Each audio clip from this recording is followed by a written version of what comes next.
ஏங்க என் புள்ள காது குத்து விஷயத்துல என் மாமனார் சொல்றபடி கேட்டு நடந்தா என்ன? அவர் சொல்றபடி தான் நீங்க பண்ணணும். என்னடா உன் பொண்டாட்டி மந்திரிச்சு விட்டு அனுப்புனால உள்ள இருந்து? இத பாருங்க, நீங்க அனாவசியமா பேசாதீங்க.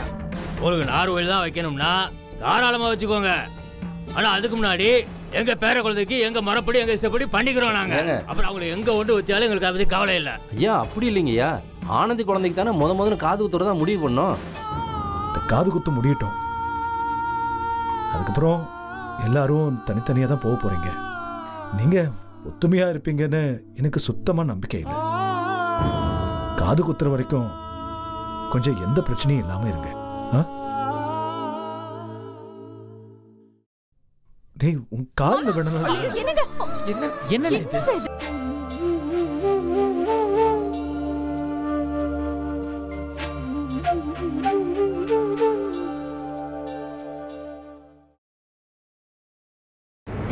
ஏயா சரவணன் உனக்கு என்னையா வேணும்? வாய் திறந்து சொல்ல. ஏண்டி அவன் உன்னை கை நீட்டி அடிக்கல, உன் மேல கைய வைக்கல, உங்க அண்ணனை கிழிக்கல. அவன் ரோஷம் இருக்கிறவன், தன்மானம் இருக்கிறவன், சூடு சொரணெல்லாம் இருக்கிறவன். உங்கள மாதிரியா? ஏயா நான் தெரியாம தான் கேக்குறேன். ஏன் குழந்தையும் அந்த பிச்சைக்காரி குழந்தையும் ஒண்ணா? ரெண்டுத்தையும் சமமா வச்சு பாக்கலாமா நீ? சரி, எங்க அப்பா சொன்னதுல என்ன தப்பு? அவர் நினைச்சாருன்னு வெயி, இந்த காஞ்சிபுரமே அசந்து போற அளவுக்கு ஜாம் ஜாம்னு என் குழந்தைக்கு ஃபங்க்ஷன் பண்ண முடியும். ஏதோ போனா போதுன்னு மரியாதை கொடுத்து இறங்கி வந்தா இப்படி நடந்துக்கிறீங்க. ஏன் எங்க அப்பா விருப்பப்படி வச்சா என்ன குறைஞ்சா போயிடுவீங்க? உங்க கிரீடம் அப்படியே இறங்கிடும் பாரு. அந்த பிச்சைக்காரி பேச்ச கேப்பீங்க, எங்க அப்பா பேச்ச கேட்க மாட்டீங்கல்ல? அப்படியே எரியுதியா? எனக்கு எரியுது. அப்படின்னா அவ சொல்ற இடத்துல தான் காது குத்து வைக்கணுமா? அவதான் பணத்தை கஜனால இருந்து வாரி வாரி இறக்கி போறா பாருங்க. எல்லா செலவையும் கைராசி குடும்பம் தானே செய்ய போகுது. அவளுக்கு என்னங்க அவ்வளவு திமிரு? அவ அப்பா இருக்கிற நிலைமை என்ன, எங்க அப்பா இருக்கிற ஸ்டேட்டஸ் என்ன? ரெண்டு பேரையும் ஒரே தட்டுல வச்சு பாப்பீங்களா? அது ஒண்ணும் இல்லையா? இப்போ உங்க அண்ணி சப்போர்ட் பண்ணிட்டு இருக்கால, அதனால உங்க அண்ணிக்கும் ரொம்ப திமிரு ஏறிக்கிட்டு இருக்கு. ஐயோ கடவுளே, எனக்கு இந்த நிலைமெல்லாம் தேவைதானா? எல்லார்கிட்டயும் இப்படி பேச்சு வாங்க வேண்டியதா இருக்கே. நீ இல்லாதப்போ என்ன எவ்வளவு பேச்சு பேசினாங்க தெரியுமாயா? எல்லாத்தையும் தனியாளா இருந்து எவ்வளவு சமாளிச்சிருப்பேன் தெரியுமா? இந்த வீட்டுக்கு சம்மதமே இல்லாத அந்த இந்திராணி அவளை இங்க கூட்டிட்டு வந்து வச்சு என்ன எவ்வளவு பேச வச்சாங்க தெரியுமா? அவ என்ன பார்த்து அடிச்சிருவேன், மிதிச்சிருவேன், கொன்னுடுவேன்னு சொல்லி மிரட்டுறா. நான் என்ன யாருமே இல்லாத அனாதையா? கேட்க ஆள் இல்லல்ல எனக்கு. வைஜெயந்தி இங்க பாரு, இப்ப எதுக்கு அழுகுற நீ? வேற என்ன செய்ய சொல்ற? என் தலையெழுத்து இப்படிதான். எனக்கு யாருமே இல்ல, எனக்கு நல்லா தெரிஞ்சு போச்சு. இதோ இவனுக்காக தான் நான் வாழ்ந்துட்டு இருக்கேன். இது ஒன்னாவது எனக்கு ஆறுதலா இருக்கும்னு நம்புறேன். எனக்கு வேற யாருமே இல்ல, சப்போர்ட்டுக்கு வேற யாருமே இல்ல. நான் தான் இருக்கேன்ல, நீ ஏன் கவலைப்படுற? அழாத. ஆமா இருக்கீங்க, சும்மா இருக்கீங்க, அவ்வளவுதான். உங்களால ஒரு வார்த்தை இவங்களெல்லாம் எதிர்த்து பேச முடியுமா? இல்ல என் மாமனார் சொல்றதா சரி, அவர் சொல்ற மாதிரி நல்லா கிராண்டா வச்சுக்கணும்னு எல்லாரும் முன்னாடி தைரியமா உங்களால எதிர்த்து பேச முடியுமா? அவர் என்ன சொன்னாலும் வாயை மூடிட்டு கேட்டுட்டு போறீங்க. வேற என்ன செய்ய முடியும் உங்களால? இதோ இப்ப கூட உங்க பொண்டாட்டி தானே நானு. என்ன எவ்வளவு கேவலமா பேசினாங்க, ஏதோ ஒப்புக்கு ஒரு வார்த்தை பேசிட்டு வந்துட்டீங்க. வேற என்ன செய்ய முடிஞ்சது உங்களால? கேட்டா அண்ணனா அண்ணன். பொண்டாட்டி இவ்வளவு மோசமா பேசுறவளா அண்ணனா இருந்தாலும் தம்பியா இருந்தா என்ன?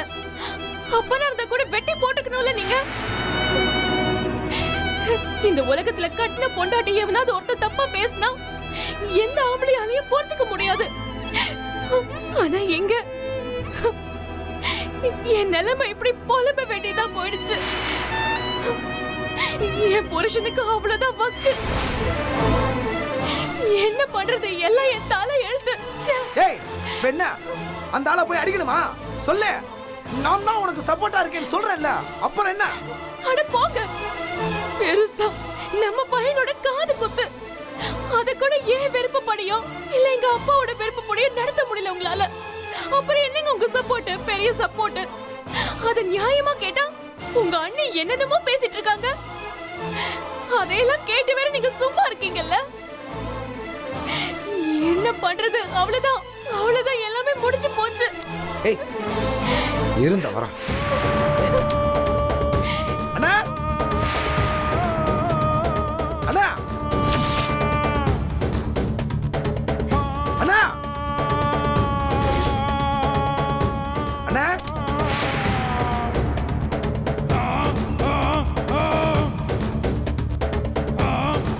ராஜேந்திரா, ஏய் என்னடா? ஏங்க என் புள்ள காது குத்து விஷயத்துல என் மாமனார் சொல்றபடி கேட்டு நடந்தா என்ன? அவர் சொல்றபடி தான் நீங்க பண்ணணும். என்னடா உன் பொண்டாட்டி மந்திரிச்சு விட்டு அனுப்புனால உள்ள இருந்து? இந்த பாருங்க, நீங்க அனாவசியமா பேசாதீங்க. அவ எதுவும் சொல்லல, நானா தான் சொல்றேன். ஆமா ஆமா, நீங்களே தான் சொல்றீங்கல்ல. உள்ள ஒண்ணுமே நடக்கல. உங்க பொண்டாட்டி எந்த டிராமாவும் போடல. ஏய் என்னடி ரூம்ல பேசுறதுல ஒட்டு கேட்டுட்டு இருக்கியா நீச்சி? உனக்கு அசிங்கமா இல்ல? ஏய் சே, வாயை மூடு. ரொம்ப பேச தெரிஞ்சவ மாதிரி பேசாத. கதவை பேப்பர் பேனை திறந்து வச்சா அந்த சைடு போறவங்களுக்கு நல்லாவே கேட்கும். ஒட்டு கேட்கணுங்கிற அவசியம் கிடையாது. மூஞ்ச பாரு. இந்த பாருமா, நீ பேசாத, நீ பேசவே கூடாது. அண்ணா, இந்த விஷயத்துல நான் விட்டு கொடுக்குற மாதிரி இல்ல. ஒண்ணு என் மாமனார் சொல்றபடி நடங்க, இல்லையா உங்களுக்கு சரிப்பட்டு வரலையா அந்த குழந்தைக்கு நீங்க தனியா காது குத்துங்க. என் புள்ள காது குத்தா நான் தனியா பண்ணிக்கிறேன். ஏய் இரு, என்னடா நீ ரெண்டு காது குத்தியும் ஒன்னா செய்யணும்னு தானே இவ்வளவு தூரம் பேசிட்டு இருக்கோம். பேசி என்ன பிரயோஜனம்? சொல்றது எதையும் தான் ஏத்துக்கவே மாட்டீங்களா? என் மாமனார் என்ன சொன்னாலும் தப்பு, என்ன செஞ்சாலும் தப்பு. இந்த ஆளுக்கு என்ன பிரச்சனை? என் மாமனார் என்ன பண்ணிட்டாரு இவருக்கு? டேய் என்னடா பேசுற நீ? வளர்ற. அவர் நமக்கு பண்ணாது என்ன இருக்கு? போதுங்க. அவர் என்ன பண்ணாரு? சிவஞானனுக்கு போட்டியா இருந்தாரு, வியாபார விஷயத்துல போட்டியா இருந்தாரு, தேர்தல்ல எதிர்த்துனாரு, அவ்வளவுதானே? ஏன் அப்பெல்லாம் நீங்க அவருக்கு ரொம்ப சப்போர்ட்டா இருந்தீங்களா? என்ன மட்டும் இப்ப குறை சொல்லிக்கிட்டு இருக்கீங்க?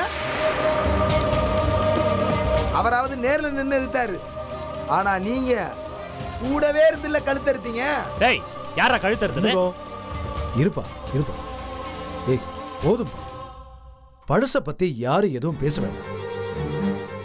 இந்த குடும்பத்துல யாரு எப்படின்னு அவங்க உங்க மனசாட்சிக்கு நல்லா தெரியும். ஆனா இப்ப அது இல்ல பிரச்சனை. இந்த காது குத்த நடத்தணும்னு முதல்ல பேச்சு எடுத்தது ஆனந்தி.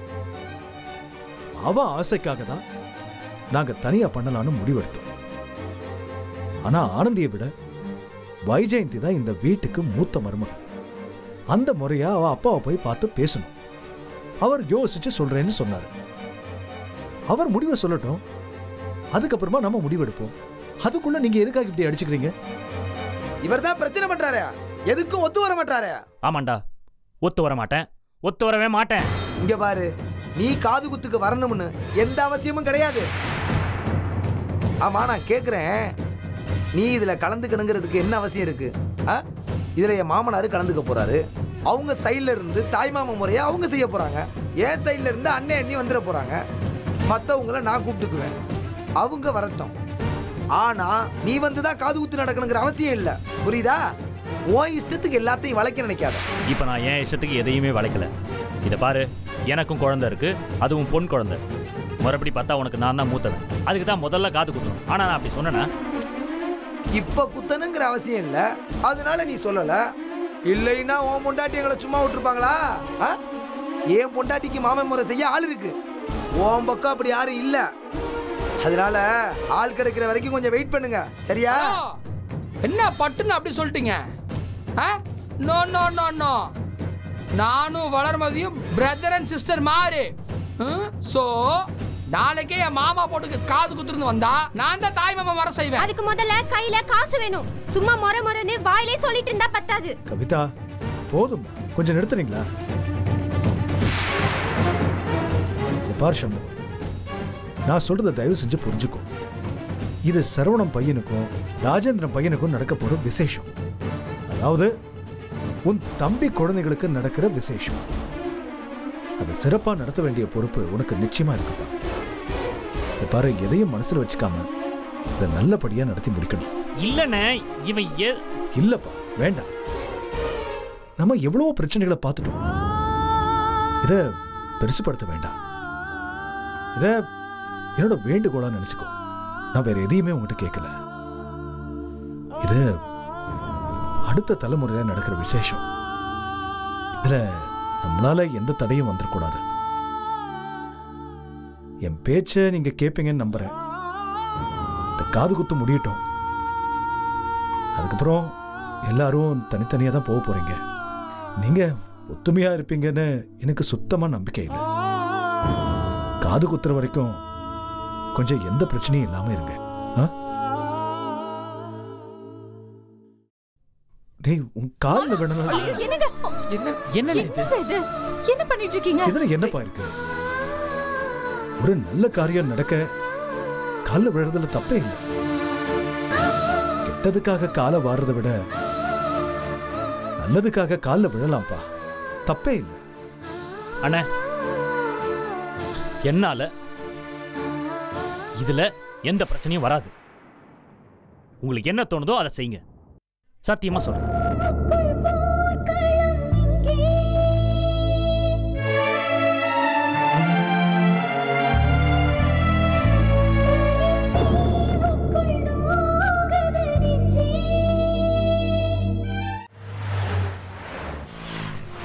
சார், உங்களுக்கு டிசைன்ஸ் எல்லாம் பிடிச்சிருக்கா? நல்லா பிடிச்சிருக்கு. பிடிக்கலன்னா இதோட பெட்டரா காட்டுறோம் சார். சரி, கண்டிப்பா மற்ற கடைகளோட நம்ம கடையில ரொம்ப குவாலிட்டி நல்லா இருக்கும் சார். சரி சரிப்பா. ஒரு நிமிஷம்.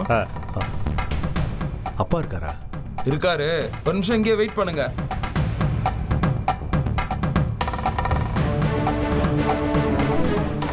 நீங்க உட்காரு மச்சான்.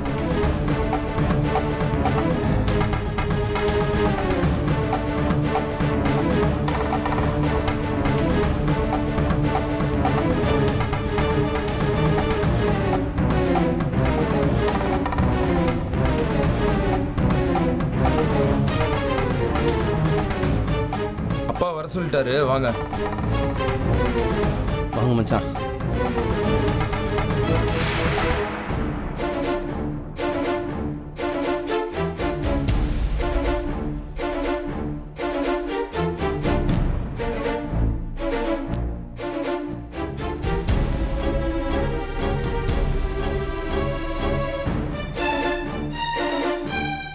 நீங்க போங்க. ராஜேந்திரன்.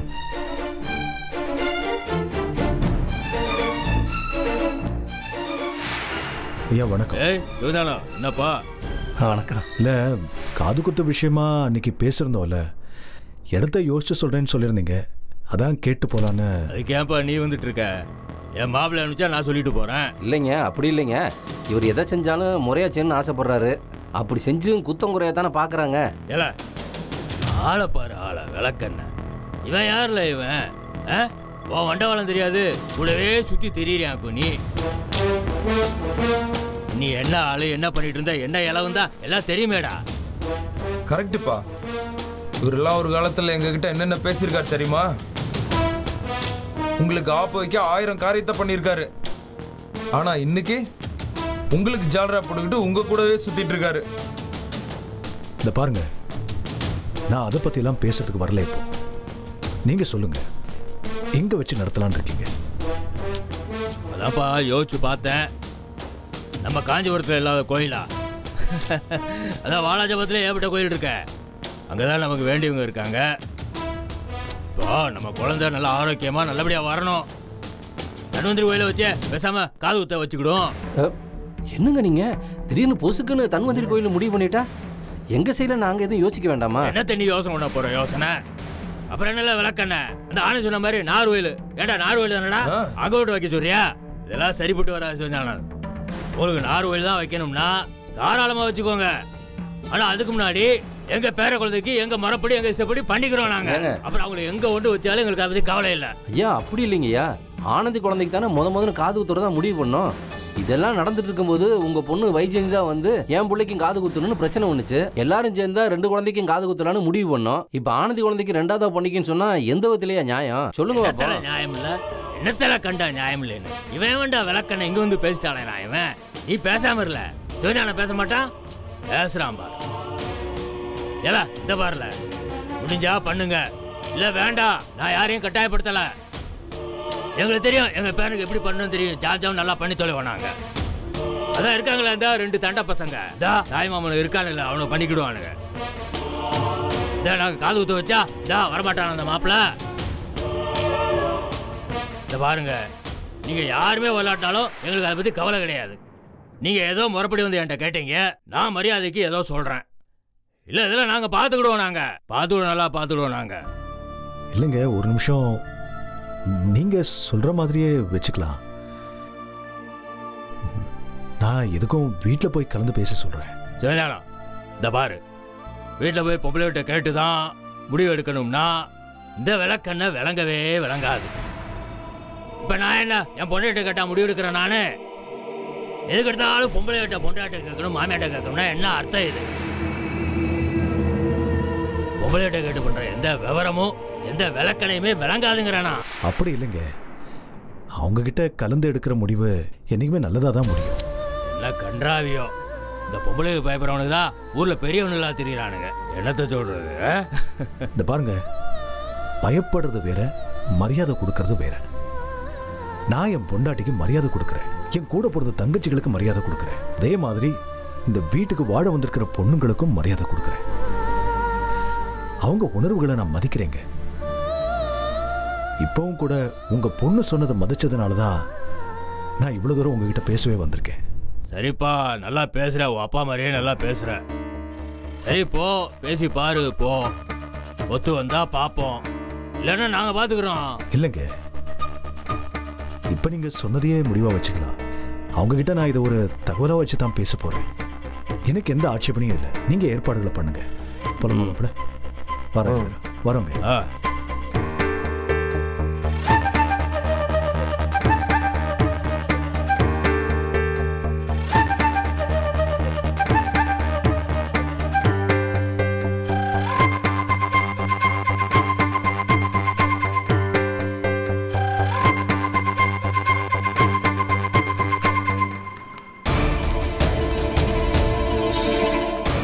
என்ன மச்சான் இது எனக்கு ஒண்ணுமே புரியல. அந்த லூசு பைய பாட்டுக்கு என்னென்ன பேசிட்டு இருக்கா? நீங்க பாட்டுக்கு ஒன்று தலையாட்டிட்டு வந்துட்டு இருக்கீங்க. ஏங்க உங்களுக்கு காது குத்து நடக்கணும் அவ்வளவுதானே. அது எங்க நடந்தா உங்களுக்கு என்ன? ஏய் என்னடா அடிக்கடி மாத்தி மாத்தி பேசிட்டு இருக்க? சும்மா தேவையில்லாம சொல்றீங்களா? ஏய் ராஜேந்திரா நான் எதுவும் சொல்ல கூடாது. போலாமா வாங்க.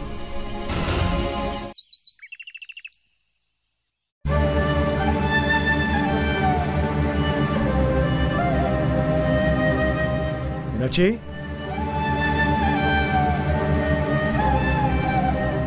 மீனாட்சி. அது வரேங்க.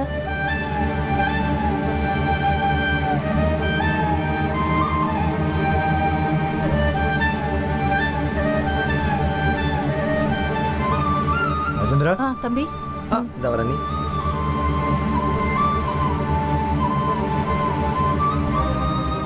என்னங்க என்ன சொன்னாரு? ஆமா உங்க கூட வைரவன் அண்ணா வந்தார்ல எங்க காணோம்? அவருக்கு ஏதோ அவசர வேலை இருக்குன்னு அப்படியே கிளம்பிட்டாருமா. சரி வீரமணி என்னங்க சொன்னாரு? அவரு இங்க வாலாஜால இருக்கிற தன்வந்திரி கோயில் இருக்குல்ல அங்க வச்சு நடத்தலான்னு சொல்றாரு.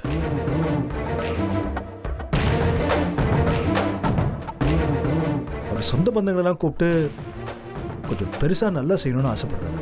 அண்ணே நம்ம பக்கத்துல இருந்து நாம எல்லாரையும் கூப்பிடுறோமா?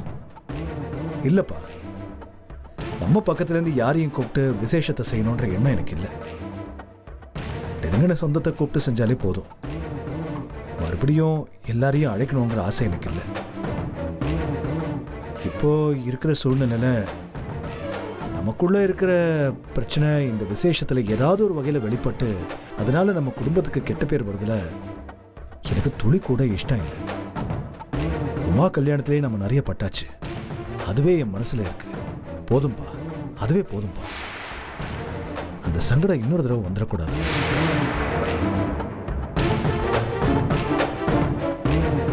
ஆனந்தி தனிப்பட்ட முறையில் யாரையாவது கூப்பிடணும்னு ஆசைப்பட்டனா அவங்கள கூப்பிட்டுக்கலாம்.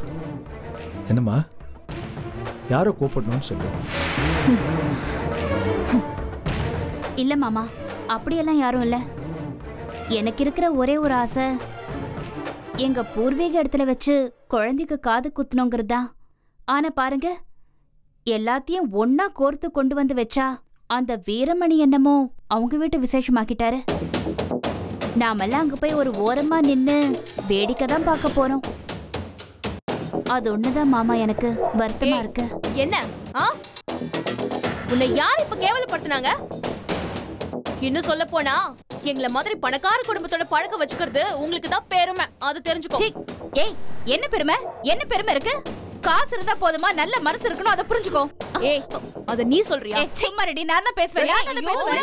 தயவு செஞ்சு 2 பேரும் நிறுத்துங்க. இங்க பாரு ஆனந்தி, உனக்கு இதுல விருப்பம் இல்லனா தயவு செஞ்சு மனசை விட்டு சொல்லிடு. உன் விருப்பப்படியே உங்க ஊர்லயே உன் பையனுக்கு காது குத்த வச்சுக்கலாம். அதே மாதிரி அவங்க விருப்பப்படியே அவங்க ஊர்லயே காது குத்த தனியா வச்சுக்கலாம். அதெல்லாம் விட்டுட்டு இதெல்லாம் ஒரு குறையா தயவு செஞ்சு எடுத்து பேசாதீங்க. அப்படி பார்த்தா இந்த குடும்பத்தோட வாரிசா முதல்ல கணக்குல வரது ஏன் குழந்தை தான். நீங்க முதல்ல அவன் விசேஷத்தை பண்ணிட்டு அதுக்கப்புறமா மத்தவங்களை பாருங்க. இப்ப கூட 2 பேருக்கும் காது குத்தணும்னா முதல்ல ஏன் குழந்தைக்கு காது குத்துங்க, அதுக்கப்புறம் இவ குழந்தைக்கு காது குத்துங்க. ஏய், என்ன நீ எல்லாத்துக்கும் பெருமை பேசுவியா? எல்லாத்துக்கும் கௌரவம் பாப்பியா? நல்லா இருக்கு நீ பேசுறது. ஆமாடி, நான் கௌரவமான குடும்பம் தான், கௌரவம் பார்த்துதான் செய்வோம். ஆனா உங்க குடும்பம் அப்படியா? தெரியுமே உன் குடும்ப பௌசம். என்னடி பேசுற? பாய் மூடு. போதும், பேச வந்துட்டாச்சு. இப்போ இந்த ஆராய்ச்சி நமக்கு தேவையில்லை. நானும் உங்க கௌரவத்தை எல்லா இடத்துலயும் பார்த்திருக்கேன். சங்கத்துல, கடையில எல்லாம் போதுமா? நீ உங்க குடும்ப கௌரவத்தை காப்பாற்றணும்னு நினைக்கிறது நல்ல விஷயம்தான். ஆனா அதை விட ரொம்ப முக்கியமானது அடுத்தவங்க கௌரவத்தையும் மதிக்கணும். அதுதான் நல்ல மனுஷங்களுக்கு அடையாளம். அதை முதல்ல புரிஞ்சுக்கோமா.